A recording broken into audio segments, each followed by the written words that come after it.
The sun hung low over Dustwood Creek, casting long shadows across the weathered buildings that lined Main Street.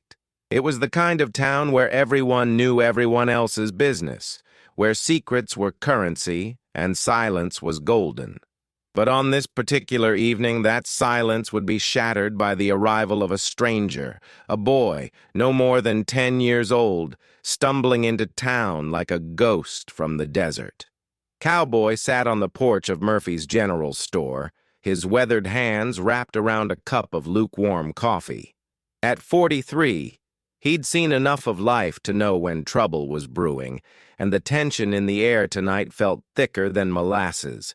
His dark eyes, shadowed by the brim of his hat, watched the townspeople hurry past with their heads down, avoiding eye contact as they always did with him. He wasn't like them, never had been. While they built their lives around comfort and conformity, Cowboy had chosen the lonely path of a drifter, moving from ranch to ranch, town to town, carrying nothing but his horse, his rifle, and the weight of mistakes that followed him like tumbleweeds in the wind. The boy appeared at the edge of town just as the church bell chimed 6 o'clock. Dust-covered and trembling, his clothes torn and his face streaked with dried tears, he looked like he'd been running for days. The child's eyes darted frantically from building to building, searching for something, or someone, that might offer safety in a world that had clearly shown him none. Mrs. Henderson was the first to spot him. Her scream pierced the evening air, bringing neighbors rushing from their homes. Within minutes, a crowd had gathered around the boy, their voices rising in a cacophony of questions and speculation. Where did he come from? Whose child is this? Look at those bruises on his arms. He's been hurt, badly. Cowboy set down his coffee and moved closer, his boots making soft sounds against the wooden planks of the porch. From his vantage point, he could see what the others couldn't, or perhaps what they chose not to see. This wasn't just a lost child. This was a boy running from something terrible, something that had left marks on his soul as well as his body. Dr. Matthews, the town physician, pushed through the crowd and knelt beside the boy. His examination was gentle but thorough, and when he stood, his face was grim. "He's been through hell," the doctor announced quietly. "Dehydrated, exhausted, and those marks. Someone's been hurting this child." The murmurs grew louder, more agitated. Fear began to creep into the voices of the townspeople, not fear for the boy, but fear of what his presence might mean for them. "We need to contact Sheriff Braxton," declared Mayor Whitman, his voice carrying the authority of his office. "He'll know what to do." At the mention of the sheriff's name, Cowboy noticed something that made his blood run cold. The boy, who had been silent since his arrival, suddenly looked up with pure terror in his eyes. His small body began to shake more violently, and he tried to back away from the crowd, stumbling in his weakness. "No," the boy whispered, his first word since arriving. "Please, no, Sheriff. Please." The crowd fell silent at the child's plea, but their discomfort was palpable. They wanted this problem to disappear, to be someone else's responsibility. Cowboy had seen this before. Good people making bad choices because it was easier than doing what was right. "Now, son," Mayor Whitman said in what he probably thought was a reassuring tone, "Sheriff Braxton is here to help. He'll find your family and—" "No!" The boy's scream cut through the air like a knife. He turned and ran, his small legs carrying him as fast as they could toward the outskirts of town. But exhaustion and fear took their toll, and he collapsed near the old water trough, sobbing into the dust. Cowboy didn't think. He just moved. In 3 long strides, he was beside the boy, kneeling in the dirt without concern for his clothes. "Easy there, son," he said softly, his voice carrying a gentleness that surprised even him. "You're safe now. The boy looked up at him with eyes that held too much knowledge for someone so young. "Are you going to give me to the sheriff?" Cowboy met that gaze steadily. "Not if you don't want me to." Something passed between them in that moment, an understanding that transcended words. Cowboy saw himself in this boy's eyes, remembered what it felt like to be small and afraid and completely alone in a world that seemed determined to break you. "What's your name, son?" "Tommy," the boy whispered. "Tommy Morrison." The name hit Cowboy like a physical blow. Morrison. He knew that name, had heard it whispered in saloons and around campfires. The Morrison family had disappeared 3 months ago from a town 200 miles south. The official story was that they'd moved east, but there had been rumors, dark rumors, about what really happened to them. "Tommy Morrison," Cowboy repeated slowly. "Your family, they lived in Copper Ridge?" The boy's eyes widened with surprise and hope. "You know them. You know my mama and papa." Cowboy's heart clenched. If this was Tommy Morrison, then the boy was likely the sole survivor of whatever had happened to his family. And if the rumors were true, then Sheriff Braxton might know more about the Morrison family's fate than he'd ever admitted. "I know of them," Cowboy said carefully. "But right now, what matters is keeping you safe." The crowd had followed them, maintaining a respectful distance but clearly listening to every word.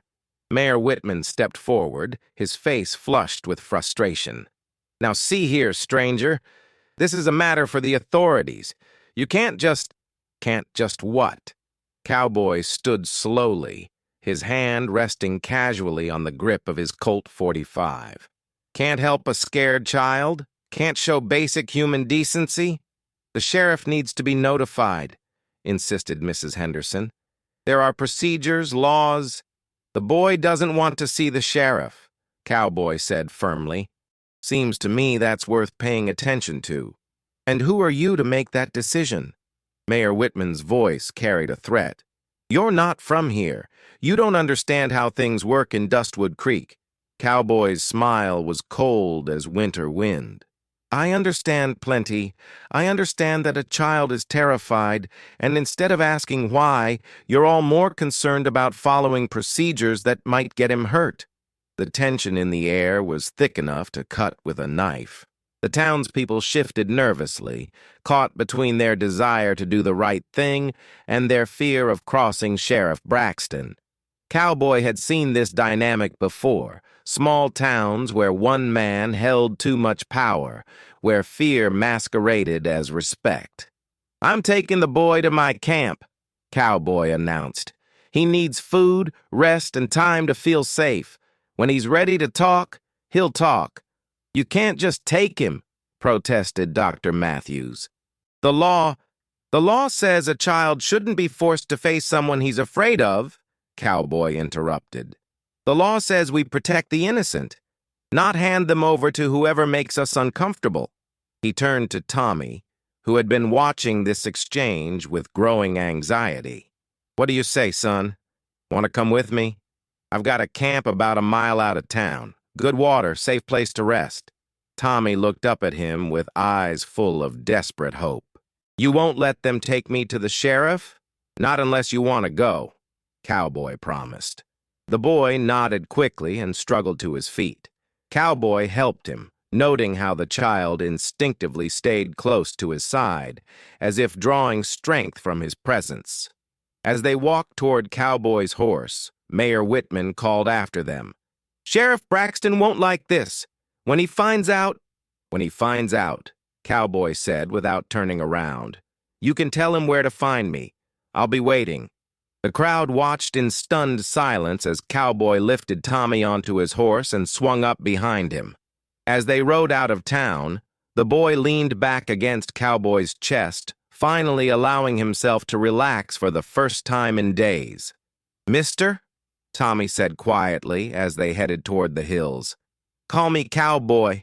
"Cowboy? Why are you helping me? You don't even know me." Cowboy was quiet for a long moment, watching the sun sink lower toward the horizon. Sometimes, son, helping someone else is the only way to help yourself. Behind them, Dustwood Creek buzzed with nervous energy. By morning, everyone would know about the stranger who'd defied their unspoken rules, who'd chosen a frightened child over their comfortable order. And Sheriff Braxton would be riding hard toward town, his face dark with the kind of anger that came from having old secrets threatened. But for now, in the gathering dusk, a man and a boy rode toward safety, neither knowing that their meeting would set in motion events that would change everything, and that the truth Tommy carried would shake Dustwood Creek to its very foundations. The first chapter of their story was ending, but the real mystery was just beginning. The campfire crackled softly in the darkness, casting dancing shadows across the rocky outcropping where Cowboy had made his temporary home. Tommy sat wrapped in a spare blanket, his small hands wrapped around a tin cup of warm broth, the first real food he'd had in days. The boy's eyes never left Cowboy's face, as if afraid that looking away might make his protector disappear. "Feel better?" Cowboy asked, stirring the beans in his small pot. Tommy nodded, then hesitated. "Cowboy, are you really going to keep me safe from Sheriff Braxton?" The question hung in the air like smoke. Cowboy had been dreading it, knowing that his answer would determine not just Tommy's fate, but his own. "Why are you so afraid of him, son?" Tommy's grip tightened on the cup.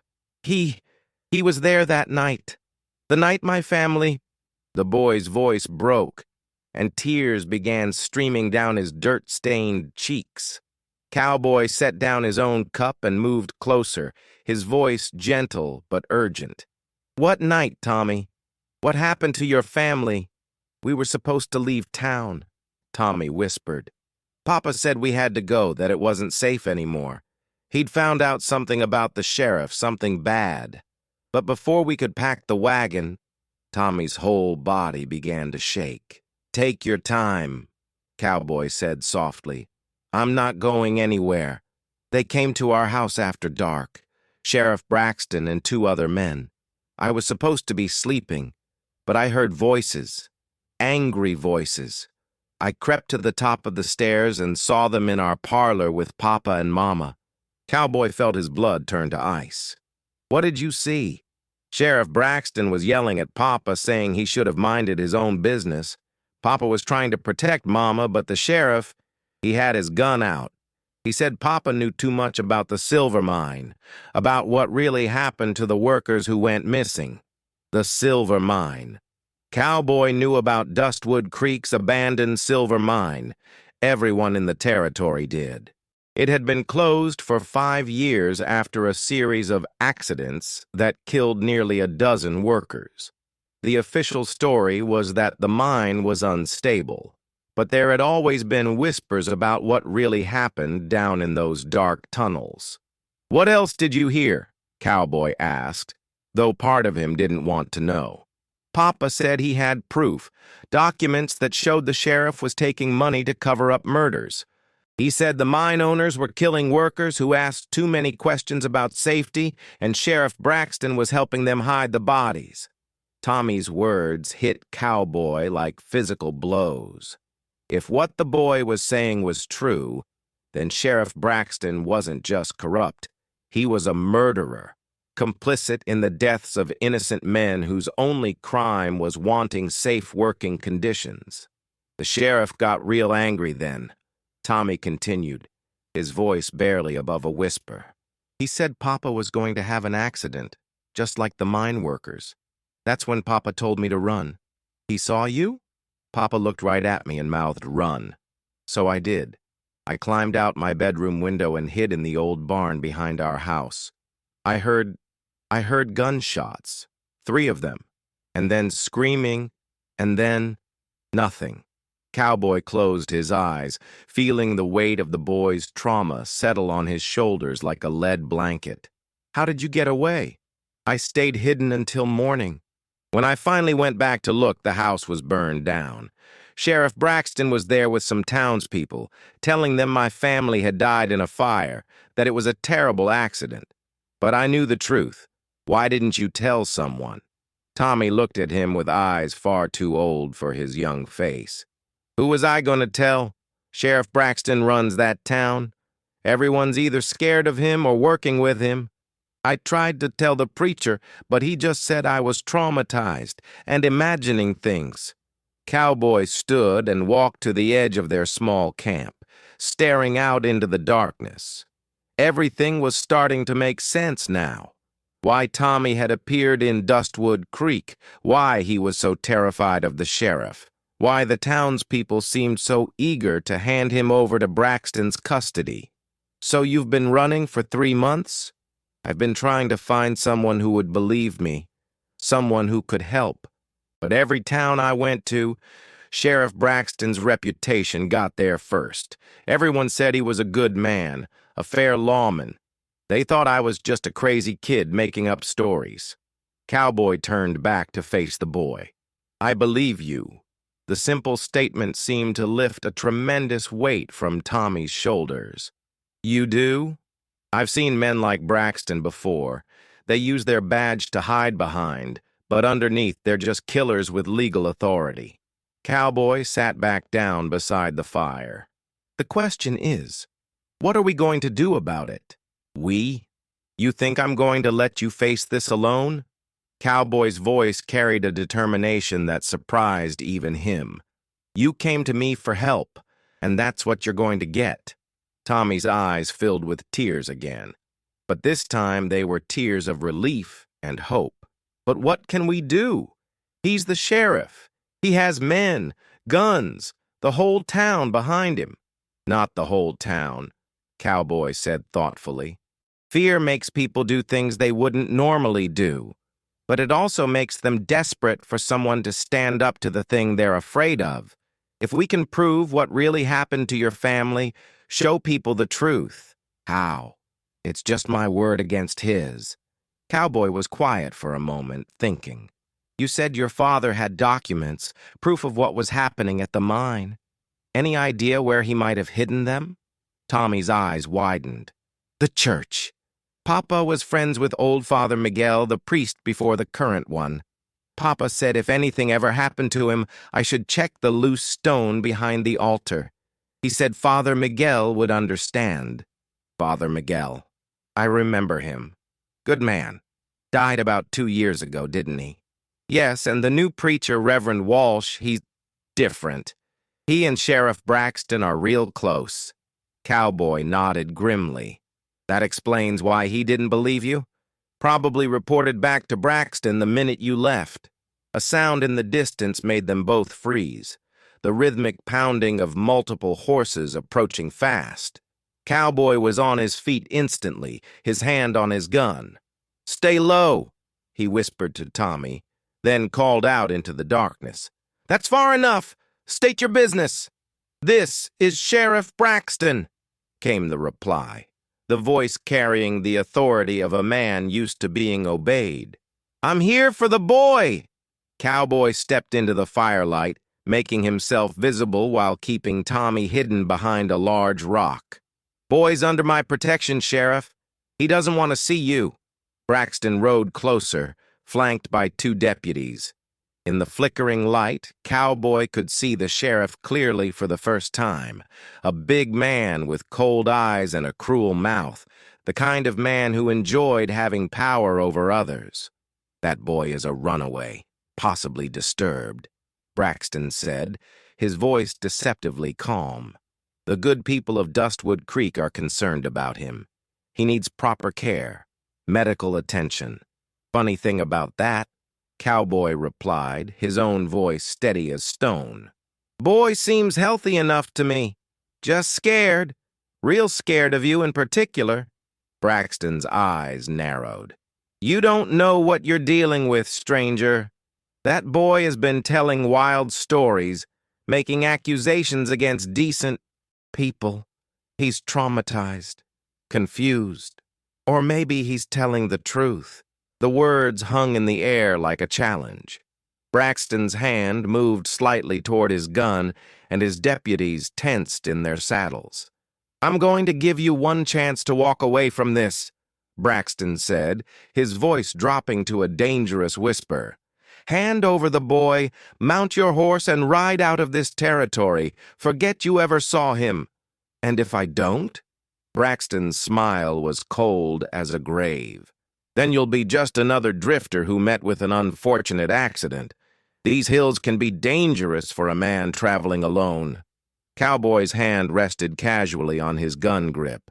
"Seems to me a lot of folks have been having accidents around here lately. Mine workers, families who ask too many questions." The sheriff's face went white, then red with rage. "You don't know what you're talking about." "Don't I?" Cowboy took a step forward. "Funny thing about secrets, Sheriff.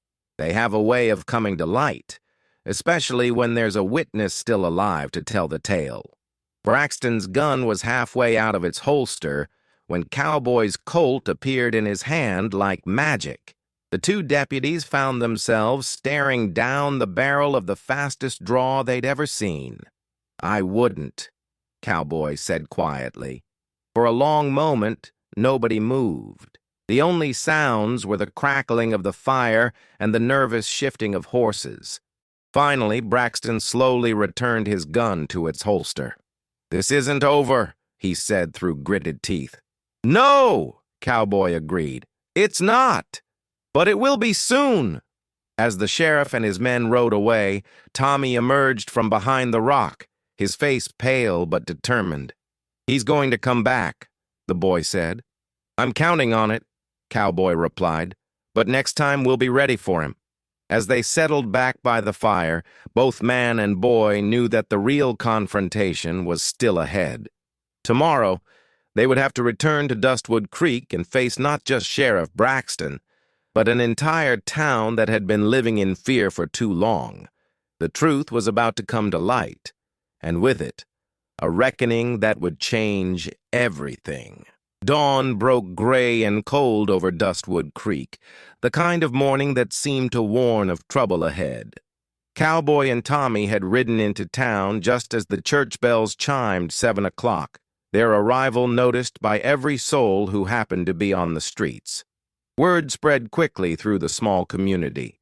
The stranger was back, and he still had the boy. Cowboy tied his horse to the hitching post outside Murphy's General Store, the same spot where he'd sat the evening before, but everything felt different now. The townspeople who ventured outside moved with nervous energy, their eyes darting between Cowboy and the sheriff's office at the far end of Main Street. "You sure about this?" Tommy asked, his voice barely above a whisper. "Only way to end this is to face it head on," Cowboy replied, though he kept his hand close to his gun. "Remember what I told you about the church?" Tommy nodded. "Get to Father Miguel's hiding spot, find Papa's papers, and get out fast. And if something goes wrong, head for the hills and don't look back," Tommy recited, though his voice wavered with uncertainty. Cowboy knelt down to the boy's level, placing a gentle hand on his shoulder. "Listen to me, son. Whatever happens today, you've been braver than most grown men I know. Your parents would be proud." Before Tommy could respond, the sheriff's office door swung open with a bang that echoed down the street. Sheriff Braxton emerged, flanked by his 2 deputies and 3 additional men Cowboy didn't recognize, hired guns by the look of them. "Well, well," Braxton called out, his voice carrying clearly in the morning air. "Look who decided to come back to town. Thought I told you to keep riding, stranger." Cowboy stood slowly, his movements deliberate and calm. "Had some business to finish. Only business you have here is handing over that boy." Braxton began walking down the street, his men spreading out behind him in a practiced formation. "You're harboring a runaway, interfering with a lawful investigation." "Funny thing about lawful investigations," Cowboy said, his voice carrying to the growing crowd of townspeople who had emerged from shops and homes. "They usually involve asking questions, not threatening witnesses. Dr. Matthews stepped forward from the crowd, his medical bag in hand. Sheriff, perhaps we should focus on the boy's welfare. He's been through a terrible ordeal. The boy's welfare is exactly what I'm concerned about, Braxton snapped, never taking his eyes off Cowboy. He's been filling this stranger's head with wild stories, fantasies brought on by trauma. What kind of fantasies? Cowboy asked loudly, making sure everyone could hear. Stories about corrupt lawmen? About mine workers who asked too many questions and ended up dead? A murmur ran through the crowd. Several people exchanged nervous glances, and Cowboy noticed more than a few faces that showed recognition rather than surprise. That's enough. Braxton's hand moved to his gun. You're under arrest for kidnapping, interfering with a peace officer, and disturbing the peace. On whose authority? The voice came from an unexpected source. Mayor Whitman, who had emerged from the crowd with a grim expression. Sheriff, I think we need to hear what this boy has to say. Braxton whirled on the mayor, his face flushing with anger. You're out of line, Whitman. Law enforcement is my jurisdiction, and this town's welfare is mine, the mayor replied firmly. If there are accusations being made, they deserve to be heard. Cowboy seized the moment. Tommy, tell them what you told me. Tell them what you saw the night your family died. Tommy stepped forward, his small frame trembling, but his voice clear and strong. Sheriff Braxton killed my family. I saw him do it. The crowd erupted in gasps and shocked murmurs. Braxton's face went white, then red with rage. The boy is delusional, he shouted. Traumatized. He doesn't know what he's saying. I know exactly what I'm saying, Tommy said, his voice growing stronger with each word. You came to our house because Papa found out about the mine, about how you were helping the owners kill workers who complained about safety. Papa had proof, documents that showed you were taking money to cover up murders. Lies, Braxton snarled, but Cowboy noticed that several of his men were looking uncomfortable, exchanging uncertain glances. Mrs. Henderson pushed through the crowd, her face pale. My brother worked in that mine. He died in one of those accidents. Always wondered why his body was never found. And my cousin, added another voice, said he was going to talk to someone about the dangerous conditions. Next day, he was dead. The crowd was growing agitated, pieces of a long-hidden puzzle finally clicking into place. Cowboy could see the fear in their eyes transforming into something else. Anger.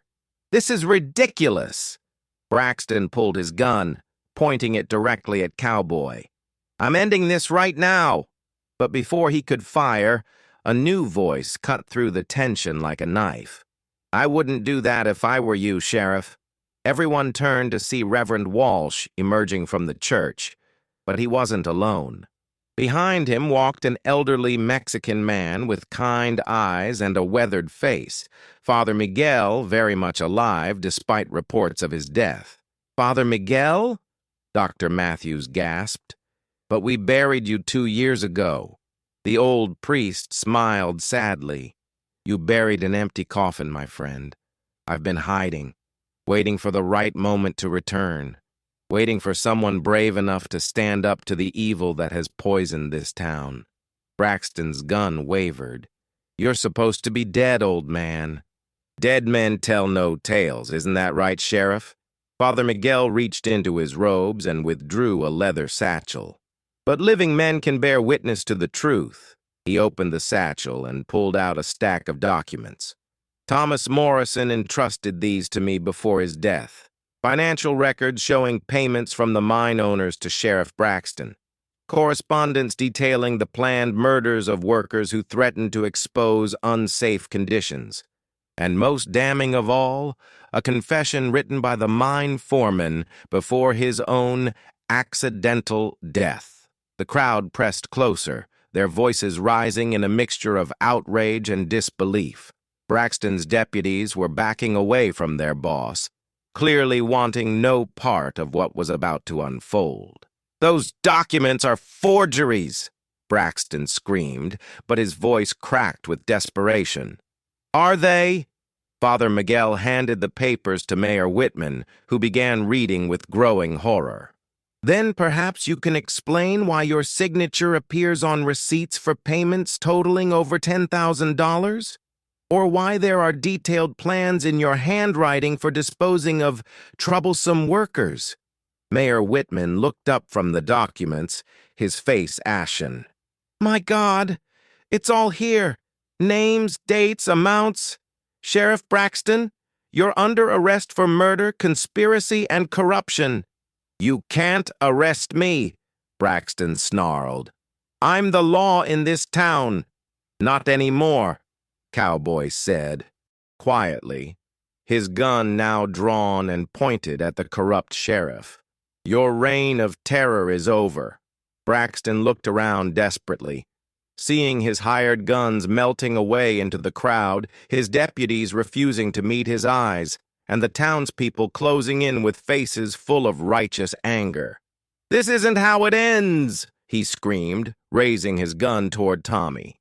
"If I'm going down, I'm taking the little witness with me." But Cowboy was faster. His shot rang out across Main Street, and Braxton's gun flew from his hand as the bullet shattered his wrist. The corrupt sheriff fell to his knees, clutching his wounded arm and screaming in pain and rage. Dr. Matthews rushed forward to tend to the wound while Mayor Whitman and several townsmen secured Braxton with ropes. The crowd was buzzing with excitement and relief, the weight of years of fear finally lifting from their shoulders. Tommy ran to Cowboy's side, tears streaming down his face. "Is it over? Is he really going to pay for what he did?" Cowboy holstered his gun and knelt down to embrace the boy. "It's over, son. Justice has finally come to Dustwood Creek." Father Miguel approached them, his eyes twinkling with satisfaction. "Your father was a brave man, young Tommy. He knew the risks when he gathered this evidence, but he couldn't stand by and watch innocent people die." "How did you survive?" Tommy asked. "Everyone said you were dead." The old priest chuckled. "When your father brought me those documents, I knew my life was in danger. Sheriff Braxton had already threatened me once for asking too many questions about the mine accidents. So I faked my death with the help of Dr. Matthews and hid in the old mission ruins in the hills, waiting and watching." Dr. Matthews looked up from treating Braxton's wound. "I couldn't let them kill Father Miguel, too. We staged his death, buried an empty coffin, and I've been secretly bringing him supplies ever since." As the truth continued to unfold, more townspeople came forward with their own stories of Braxton's corruption and cruelty. The picture that emerged was of a man who had used his badge to terrorize and exploit the very people he was sworn to protect. But even as justice was being served, Cowboy couldn't shake the feeling that this was only the beginning. The mine owners who had paid Braxton were still out there, and they wouldn't take kindly to having their operation exposed. As if reading his thoughts, Father Miguel placed a hand on his shoulder. "There will be more challenges ahead, my friend. The corruption runs deeper than just one man. But today we've taken the first step toward healing this community." Cowboy nodded, looking around at the faces of the townspeople, faces that now showed hope instead of fear, determination instead of resignation. "Sometimes that's all you can do. Take it one step at a time." Tommy tugged on his sleeve. "Cowboy? What happens now? Where will I go?" Cowboy looked down at the boy who had shown such incredible courage, who had survived so much and still found the strength to seek justice for his family. "Well, son, I was thinking maybe you could come with me for a while. I could use a partner, and you could use someone to watch your back." Tommy's face lit up with the first genuine smile Cowboy had seen from him. "Really? You'd want me to come with you?" "Wouldn't have it any other way," Cowboy replied, ruffling the boy's hair. But first, we need to make sure this town is safe. There's still work to be done. As the sun climbed higher in the sky, casting away the shadows that had hidden Dustwood Creek's secrets for so long, the people began the hard work of rebuilding their community. Sheriff Braxton was loaded into a wagon bound for the territorial capital, where he would face trial for his crimes. But the story wasn't over yet. The mine owners were still out there, and they would undoubtedly send more men to silence anyone who threatened their operation. The final confrontation was still to come, and it would test everything Cowboy and Tommy had fought for. The truth had set them free, but freedom always came with a price. 3 days had passed since Sheriff Braxton's arrest, and Dustwood Creek buzzed with an energy the town hadn't felt in years. People walked the streets with their heads held high, no longer afraid to speak their minds or question authority. But Cowboy knew this newfound freedom was fragile, and the men who had corrupted Braxton wouldn't give up their operation without a fight. He was right. The riders appeared on the horizon just as the sun reached its peak. 12 men in dark coats, their faces hard as granite and their intentions clear. At their head rode a man Cowboy recognized from wanted posters, Marcus Steele, the mine owner who had built his fortune on the blood of honest workers. "Tommy, get inside Murphy's store," Cowboy said quietly, his eyes never leaving the approaching riders. "Stay low and don't come out until I tell you." "I want to help," Tommy protested, his young face set with determination. "You've helped more than you know, son. But this is my fight now." Mayor Whitman emerged from his office, flanked by Dr. Matthews and Father Miguel. The 3 men took positions beside Cowboy, their faces grim but resolute. "Didn't expect to see you gentlemen standing with me," Cowboy said. "This is our town, too," Mayor Whitman replied. "We've been cowards long enough." The riders pulled up in front of the general store, their horses snorting and pawing the ground. Marcus Steele dismounted slowly, his cold eyes surveying the small group that faced him. "Gentlemen," Steele said, his voice smooth as silk and twice as dangerous, "I believe you have something that belongs to me." "If you're talking about your pet sheriff," Cowboy replied, "he's on his way to face justice for murder." Steele's smile was cold as winter wind. "Sheriff Braxton was a useful tool, nothing more. But those documents he was careless enough to let fall into the wrong hands, those are mine, and I want them back." "Evidence of murder doesn't belong to anyone," Father Miguel said firmly. "It belongs in a courtroom." "Does it?" Steele gestured to his men, who began spreading out in a practiced formation. "I see an old priest, a country doctor, a small-town mayor, and a drifter with delusions of heroism. Do you really think you can stand against me?" "We're not alone," Dr. Matthews said, and as if summoned by his words, more figures began emerging from buildings all along Main Street. Shopkeepers, farmers, miners who had escaped Steele's operation, dozens of townspeople, many carrying rifles and shotguns. Steele's confident expression flickered for just a moment. "You're making a mistake, all of you. I have powerful friends, connections that reach all the way to the territorial capital. Even if you kill me today, others will come." "Maybe," Cowboy said, stepping forward. "But they'll find a town that's learned how to fight back. They'll find people who aren't afraid anymore." Brave words from a man who's about to die. Steele's hand moved toward his gun. "I'll give you one last chance. Hand over those documents and I'll make your deaths quick." "Counteroffer," Cowboy replied, his own hand hovering near his Colt. "You and your men ride out of here now, and maybe you'll live to see another sunset." Steele laughed, a harsh sound that echoed off the buildings. "You think you're fast, gunfighter? I've killed men faster than you. Only one way to find out." The tension stretched like a wire about to snap. The entire street held its breath, waiting for the moment that would decide the fate of Dustwood Creek. It was Tommy who broke the silence. "Mr. Steele!" The boy's voice rang out clear and strong as he emerged from the general store, ignoring Cowboy's earlier instructions. "I have something you need to hear. Tommy, get back inside!"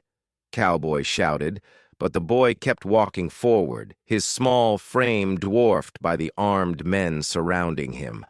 "You killed my family," Tommy said, his voice steady despite his fear.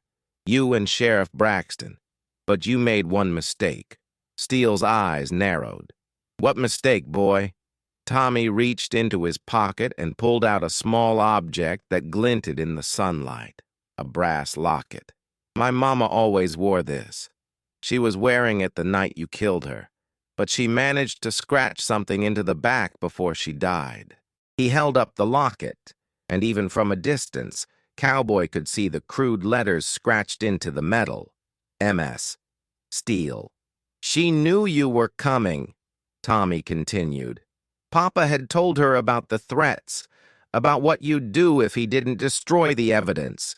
So she marked you, Mr. Steele.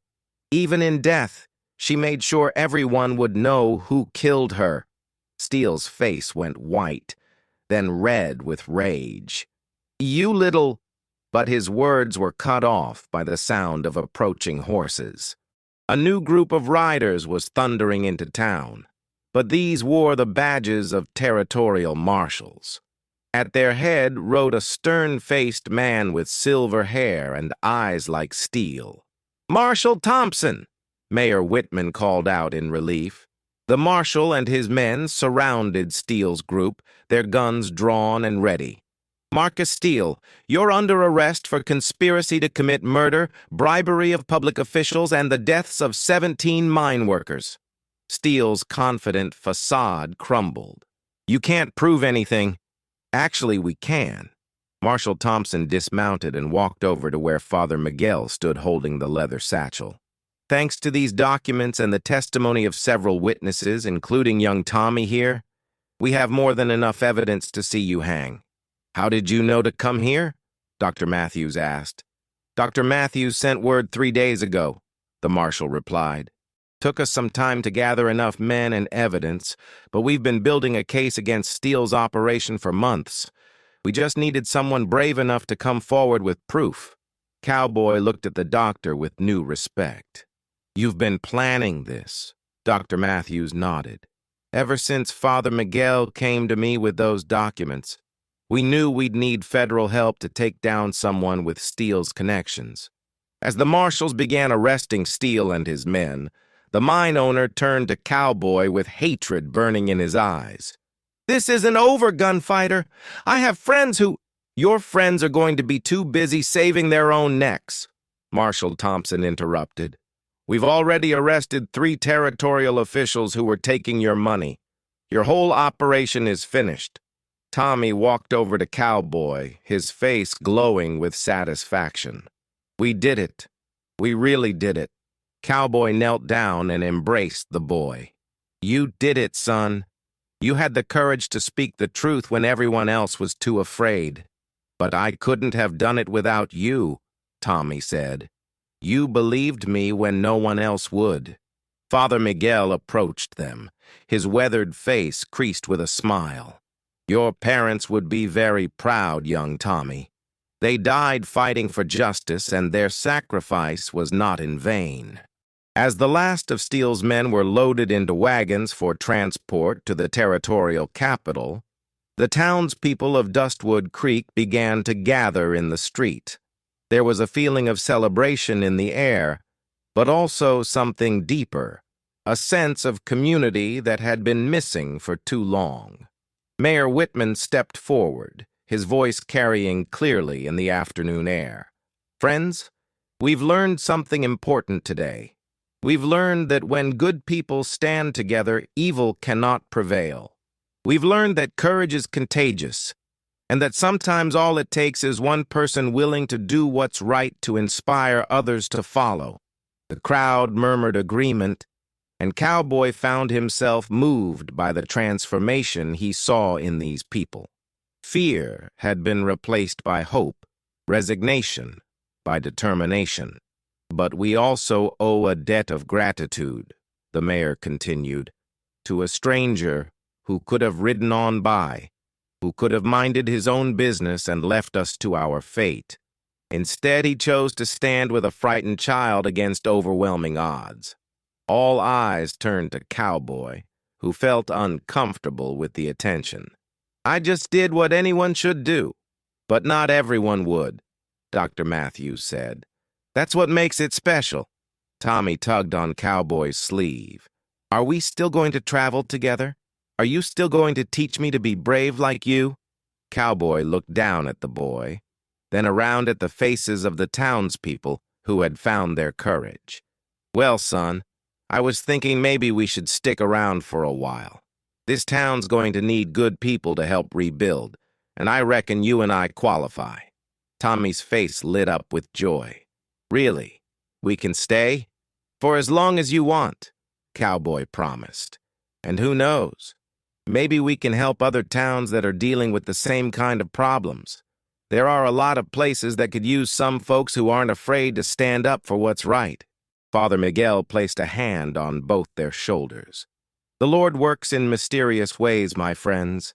He brought you together for a purpose, and I believe that purpose extends far beyond Dustwood Creek. As the sun began to set over the town, painting the sky in brilliant shades of orange and gold, the people of Dustwood Creek began to disperse to their homes. But there was something different about the way they walked, the way they held themselves. They were no longer victims living in fear. They were citizens of a free community, ready to face whatever challenges the future might bring. Cowboy and Tommy sat on the porch of Murphy's General Store, watching the sunset and talking about their plans for tomorrow. The boy had found a family in this unlikely gunfighter, and Cowboy had found something he'd been searching for his whole life, a purpose worth fighting for. Cowboy, Tommy said as the first stars began to appear in the darkening sky. Yes, son? Thank you for everything. Cowboy smiled, feeling a warmth in his chest that had nothing to do with the fading heat of the day. Thank you too, Tommy. You reminded me what it means to be brave. As night fell over Dustwood Creek, the town settled into a peaceful quiet that it hadn't known in years. The corrupt sheriff was gone, the murderous mine owner was in custody, and the people had rediscovered their courage. But more than that, they had learned that sometimes the most unlikely heroes come from the most unexpected places. A drifting gunfighter with a troubled past and a 10-year-old boy with the heart of a lion. Their story would be told for generations, inspiring others to stand up against injustice and reminding everyone that courage isn't the absence of fear. It's doing what's right despite that fear. And in the years that followed, whenever travelers passed through Dustwood Creek and asked about the town's history, the locals would smile and tell them about the day a cowboy and a boy taught an entire community how to fight back against evil. It was a story worth telling, a story worth remembering, and most importantly, a story that proved that even in the darkest times, hope and justice could prevail when good people chose to stand together. The sun had set on corruption and fear in Dustwood Creek, and a new dawn of freedom and justice had begun. Hello, how are you? Did you enjoy the story? Like, share, comment on which city you're watching from, and subscribe to the channel to help us continue adding new amazing videos. Thank you very much, and come back often.